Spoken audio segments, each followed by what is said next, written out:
जरा सोचिए, अंग्रेजों की पूरी सेना झांसी के किले को घेर चुकी थी।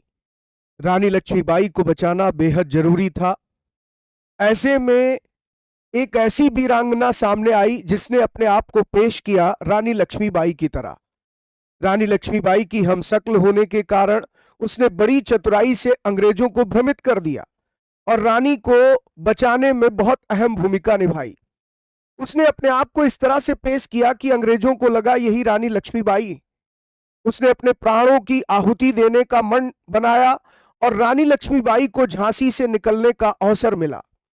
आखिर कौन थी ये वीरांगना जिसका नाम इतिहास के पन्नों में दर्ज भी नहीं हो पाया? जी हां, आज स्वतंत्रता दिवस के पावन पर्व पर आज दिन है उसे नमन करने का, उस वीरांगना के बारे में जानने का। तो आइए सुनते हैं कहानी आज उस वीरांगना की जिसे झांसी की शेरनी कहा जाता है। मैं बात कर रहा हूं झलकारी बाई की। तो चलिए विस्तार से जानते हैं कौन थी झलकारी बाई और इनका नाम इतिहास के पन्नों में क्यों अमर है। इतिहास के पन्नों में लुप्त ये एक महान योद्धा की कहानी है जिसने 1857 के प्रथम स्वतंत्रता संग्राम के दौरान बहादुरी से लड़ाई लड़ी थी। एक सामान्य परिवार से ताल्लुक रखने वाली झलकारी बाई केवल अपनी दृढ़ता और साहस से प्रेरित थी, जो आगे चलकर एक आदरणीय योद्धा बनी। झलकारी बाई का जन्म 22 नवंबर 1830 को झांसी के निकट भोजला गांव में हुआ था।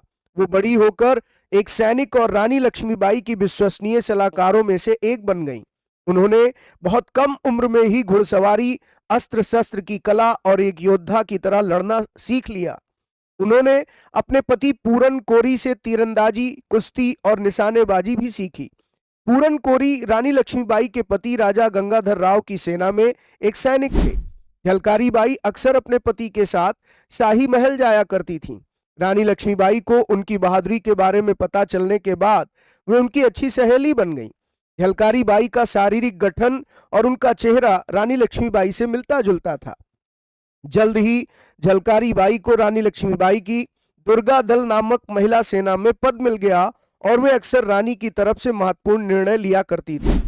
राजा गंगाधर राव के निधन के बाद अंग्रेजों को उनका उत्तराधिकारी स्वीकार्य नहीं था, परंतु अंग्रेजों के विरोध के बावजूद रानी लक्ष्मीबाई ने शासन की बागडोर संभालने का फैसला किया। लक्ष्मीबाई ने निकट भविष्य में होने वाली लड़ाई के लिए तैयारियां शुरू कर दी। 1857 में सिपाहियों का विद्रोह बढ़ गया और उत्तरी एवं मध्य भारत के बड़े हिस्सों में फैल गया। वे सिपाही रानी लक्ष्मीबाई का समर्थन करने के लिए एकत्र हुए। झलकारी बाई को सेना की महिला टुकड़ी का नेतृत्व करने की जिम्मेदारी सौंपी गई। 1858 में जब जनरल सर ह्यूरोज की कमान में अंग्रेजी सेना ने झांसी के किले पर हमला किया और किले को घेर लिया, तो झलकारी बाई और पूरन कोरी दोनों ने उसका कड़ा प्रतिरोध किया। झलकारी बाई ने जमकर लड़ाई लड़ी और रानी को अपने बच्चे के साथ महल छोड़ने का सुझाव दिया। झलकारी बाई ने स्वयं रानी लक्ष्मीबाई का वेश धारण किया, सेना की कमान संभाली और अंग्रेजों से लड़ाई लड़ी।